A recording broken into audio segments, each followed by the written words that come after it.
हर हर महादेव। आप सभी को महाशिवरात्रि की हार्दिक शुभकामनाएं। शिव शब्द का अर्थ है कल्याण, लेकिन कल्याण हो कैसे? वह कौन से तीर्थ है जहां महादेव की विशेष कृपा प्राप्त होती है? और कौन सी मनोकामना के लिए भोलेनाथ के कौन से तीर्थ की यात्रा और दर्शन करने चाहिए? भगवान शंकर के लाखों मंदिर हैं, सबका अपना महत्व है, लेकिन ज्योतिर्लिंगों की महिमा सबसे बड़ी है। शिव जी के कुल 12 ज्योतिर्लिंग हैं, जहां भगवान शंकर साक्षात विराजमान है। यह ज्योतिर्लिंग सिर्फ शिव जी की प्रतिमा ही नहीं, बल्कि साक्षात शिव ही है। इनका दर्शन करना यानी कि भोलेनाथ के साक्षात दर्शन होना। अगर आपको लंबी या असाध्य बीमारियों ने घेर रखा है, कोई ट्रीटमेंट काम नहीं आ रहा है, तो एक बार आपको भगवान सोमनाथ के दर्शन अवश्य करने चाहिए। सोमनाथ को पृथ्वी का पहला ज्योतिर्लिंग माना जाता है। यह ज्योतिर्लिंग गुजरात के सौराष्ट्र क्षेत्र में जूनागढ़ से 95 किलोमीटर दूर स्थित है। शिव पुराण के अनुसार दक्ष प्रजापति ने चंद्रमा को 6 रोग होने का श्राप दे दिया था, तो उस 6 रोग से मुक्ति पाने के लिए चंद्रमा ने सौराष्ट्र में भगवान शिव का तप किया और अपने हाथों से एक ज्योतिर्लिंग की स्थापना की। चंद्रमा का एक नाम सोम भी है, इसीलिए उनके स्थापित किए गए ज्योतिर्लिंग को सोमनाथ कहा गया।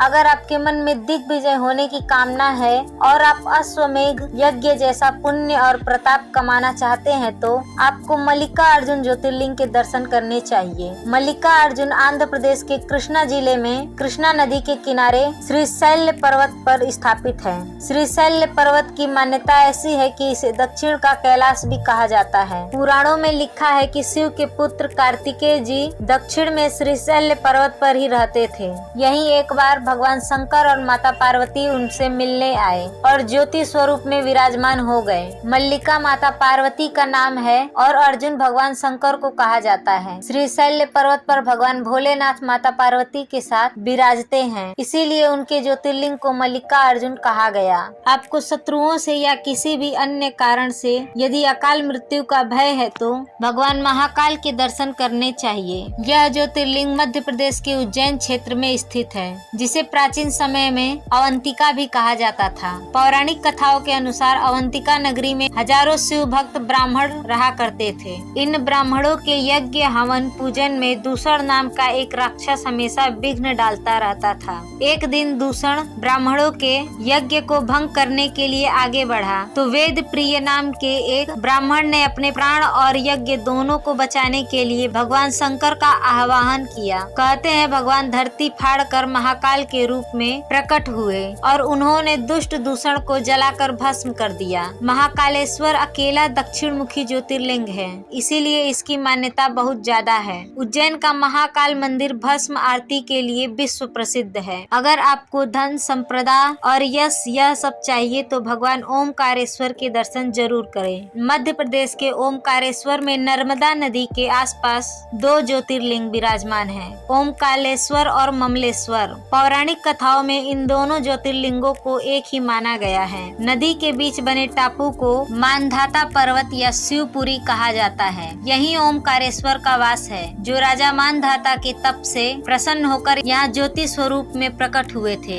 ऐसी मान्यता है कि भगवान शंकर आज भी यहाँ माता पार्वती के साथ रात्रि विश्राम के लिए आते हैं। शिव पुराण के अनुसार ममलेश्वर ज्योतिर्लिंग की स्थापना ऋषियों ने ओमकारेश्वर ज्योतिर्लिंग के एक भाग के रूप में की थी, जो कि ओमकारेश्वर में ही नर्मदा नदी के दक्षिण तट पर स्थित है। ओमकारेश्वर की यात्रा ममलेश्वर दर्शन के बिना अधूरा है, इसीलिए एक ही बार में दोनों के दर्शन कर लेने चाहिए। सुख, समृद्धि और ऐश्वर्य अगर आपकी कामना है, तो आपको बैद्यनाथ ज्योतिर्लिंग पर कांवड़ जरूर चढ़ाने चाहिए। बैद्यनाथ झारखंड के देवघर में स्थित है। रावण कितना बड़ा शिव भक्त था, यह तो आप जानते ही हैं। एक बार उसने हठ कर लिया कि वह शिव को लंका ले जाएगा। रावण ने कैलाश पर्वत पर कठोर तप किया। शिव को प्रसन्न करने के लिए उसने अपने 9 सर काट कर चढ़ा दिए, लेकिन जब 10वें सिर की बारी आई तो शिव प्रसन्न हो गए और ज्योतिर्लिंग के रूप में रावण के साथ चलने को तैयार हो गए। लेकिन वह राक्षसों की नगरी में जाना नहीं चाहते थे।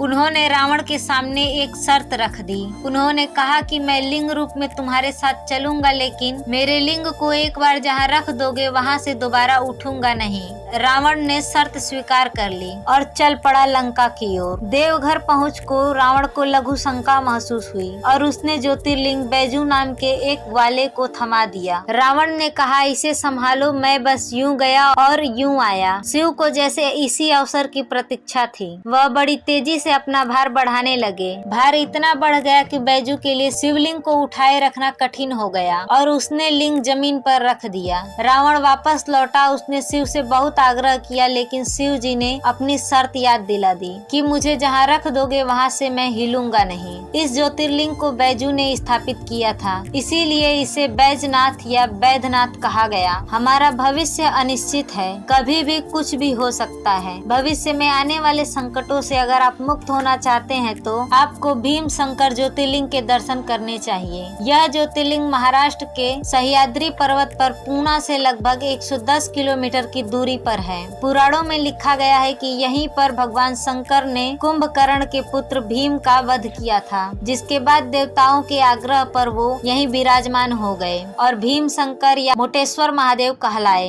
करियर में कुछ बड़ा करना चाहते हैं, कोई बड़ा लक्ष्य आपने अपने लिए तय किया है तो विजय का वरदान लेने आपको रामेश्वरम जाना चाहिए और वहाँ शिव जी के ज्योतिर्लिंग का दर्शन करना चाहिए। रामेश्वरम ज्योतिर्लिंग तमिलनाडु के रामनाथपुरम में है। रामायण के अनुसार लंका जाने से पहले भगवान श्री राम ने यही शिवलिंग की स्थापना करके भगवान शंकर से लंका विजय का आशीर्वाद पाया था। रामेश्वरम 12 ज्योतिर्लिंगों के साथ 4 धामों में भी शामिल है। इससे रामेश्वरम दर्शन का महत्व दुगुना हो जाता है। आपकी कुंडली में अगर काल सर्प योग है, यानी कि सांप काटने से मृत्यु होने का डर है, तो आपको इस डर से भगवान नागेश्वर मुक्ति दिला सकते हैं। नागेश्वर ज्योतिर्लिंग गुजरात में द्वारिका से लगभग 17 किलोमीटर की दूरी पर स्थित है। भगवान शंकर यहाँ ज्योतिर्लिंग स्वरूप में सदा सदा के लिए विराजमान हो गए। सत्ता और शासन को लेकर अगर आपके मन में कोई महत्वाकांक्षा है, आप राजयोग प्राप्त करना चाहते हैं, राजपद प्राप्त करना चाहते हैं, तो काशी के राजा विश्वनाथ के शरण में जाना चाहिए। पौराणिक मान्यता के अनुसार काशी नगरी को भगवान शिव ने ही बसाया था और यह नगरी आज भी शिव के त्रिशूल पर टिकी है। माता पार्वती से विवाह के बाद महादेव यही ज्योति स्वरूप में रहने लगे थे। शिव काशी के ही नहीं पूरे विश्व के राजा हैं, इसीलिए काशी में उन्हें विश्वनाथ ज्योतिर्लिंग के रूप में पूजा जाता है। अगर आपको अपने शत्रुओं से खतरा है तो भगवान त्र्यंबकेश्वर के दर्शन जरूर कीजिए। यह ज्योतिर्लिंग महाराष्ट्र के नासिक से 25 किलोमीटर दूर त्र्यंबकेश्वर में गोदावरी के पास स्थित है। पौराणिक कथाओं में लिखा है कि गौतम ऋषि और स्वयं गोदावरी नदी ने भगवान शिव से त्र्यंबकेश्वर में रहने का आग्रह किया था।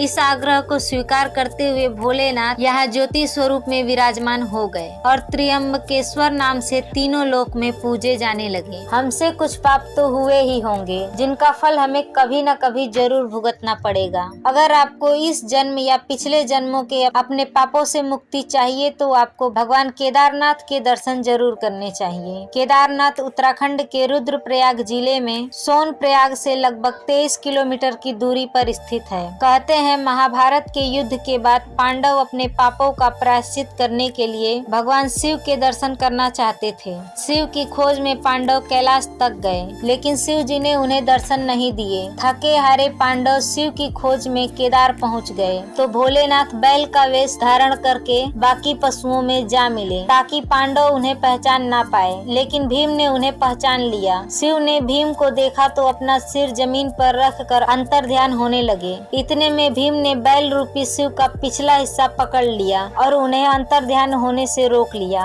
इसके बाद शिव आग्रह पर त्रिकोणीय पिंड के रूप में हिमालय के शिखर पर स्थापित हो गए। हिमालय के शिखर को केदार भी कहा जाता है, इसीलिए शिव के इस ज्योति रूप को केदारनाथ कहा गया। परिवार से प्रिय हमारे लिए और क्या हो सकता है। अगर आपको अपने परिवार पर आने वाली अनहोनी टालनी है या आप संतान सुख से वंचित हैं तो आपको भगवान घुश्मेश्वर के दर्शन करने चाहिए। घुश्मेश्वर ज्योतिर्लिंग महाराष्ट्र के औरंगाबाद जिले में एलोरा गुफा के पास वैसल गांव में है। भगवान शंकर के 12 ज्योतिर्लिंगों में यह अंतिम ज्योतिर्लिंग है। शिव पुराण के अनुसार भगवान शंकर अपने भक्त घुश्मा के मृत पुत्र को जीवित करने के लिए यहाँ अवतरित हुए थे, इसीलिए यहाँ इस ज्योतिर्लिंग को घुश्मेश्वर ज्योतिर्लिंग कहा गया। तो यह था देवों के देव महादेव के 12 ज्योतिर्लिंगों रूपों के दर्शन का फल और उनके अवतरण की कथा। आशा करती हूँ कि शिव की महिमा और उनके प्रताप को आप एक बार स्वयं इन तीर्थों पर जाकर महसूस करेंगे।